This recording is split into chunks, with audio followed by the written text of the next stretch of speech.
अस्सलाम वालेकुम। Hope all of you are doing very well.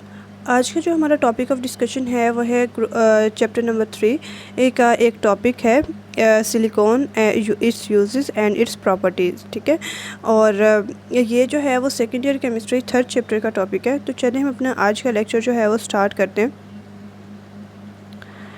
सबसे पहले तो हम ये देखते हैं कि सिलिकॉन्स होते क्या हैं। ठीक है, तो सिलिकॉन्स जो हैं, अगर आप इसकी केमिस्ट्री के हवाले से बात करते हैं तो सिलिकॉन जो है वो बिल्कुल इसकी जो केमिस्ट्री है वो बिल्कुल कार्बन के साथ जो है वो मैच करती है।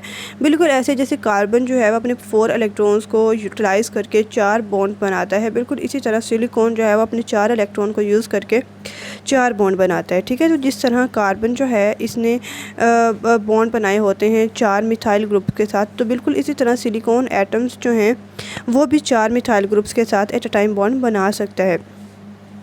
तो अगर कोई कंपाउंड सिलिकॉन का इस तरह का हो जिसमें उसने क्लोरीन एटम भी जिसके अंदर हो, लाइक जो है अगर सिलिकॉन जो है वो पहले 4 मिथाइल ग्रुप के साथ बॉन्ड बना रहा है तो उसमें से 2 जो मिथाइल ग्रुप्स हैं उनको 2 क्लोरीन एटम जो है वो रिप्लेस कर दें, तो SiCl2CH2 की ट्वाइस जो है वो आपके पास आ जाएगा।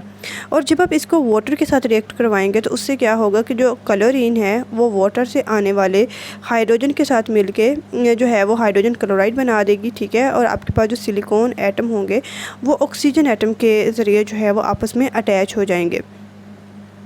जैसे ये वाली पिक्चर में दिखाया गया है कि आपके पास SiCH2Cl2 था। ठीक है, उसके दोनों साइडों पे एक एक वाटर मॉलिक्यूल है और वहाँ से एक एक हाइड्रोजन और एक क्लोरीन ने दोनों ने मिलके जो है वो 2HCl बना दिया।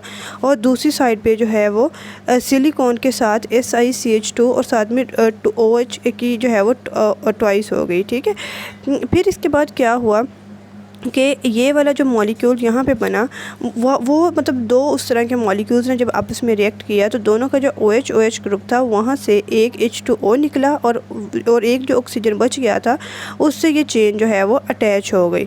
ठीक है, तो इस तरह हमारे पास silicon oxygen silicon oxygen silicon oxygen, तो इस तरह हमारे पास एक अल्टरनेटिव सिलिकॉन और ऑक्सीजन की एक चेन जो है वो बन गई।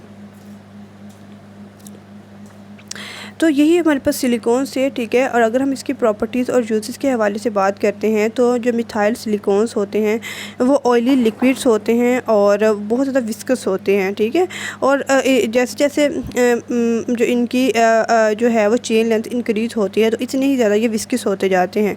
इसको जो है हम एज अ लुब्रिकेंट इस्तेमाल करते हैं, जैसे ग्रीसेस और ऑयल्स वगैरह के तौर पे इसको इस्तेमाल करते हैं। ठीक है, ये गियर्स वगैरह और बेरिंग्स वगैरह के अंदर। ठीक है, उसके अलावा जो मिथाइल सिलिकॉन्स होते हैं इनका जो मॉलिक्यूलर मैस होता है वो हाई होता है और ये रबर वगैरह के साथ जो है मैच करते हैं और इसी वजह से इनको जो है वो रबर जैसे कि ट्यूब्स वगैरह और शीट्स वगैरह बनाने के लिए इस्तेमाल किया जाता है, तो वो रबर की होती हैं।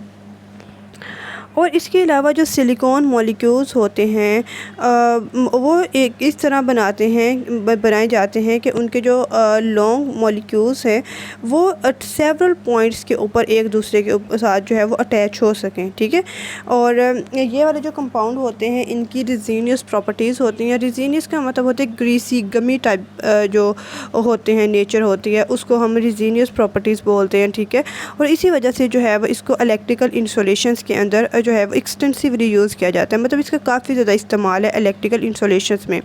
तो ये इलेक्ट्रिकली जो है वो इंसुलेट करता है चीज़ों को।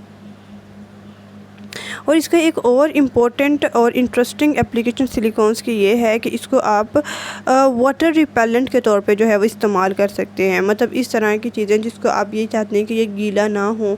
ठीक है, तो यहाँ जहाँ से जो है वो पानी दूर दूर रहे। ठीक है, तो उस तरह के आप सरफेस के ऊपर जो है वो सिलिकॉन्स मतलब इस्तेमाल करेंगे तो वहाँ से फिर जो है वो वाटर रिपेल रहेगा।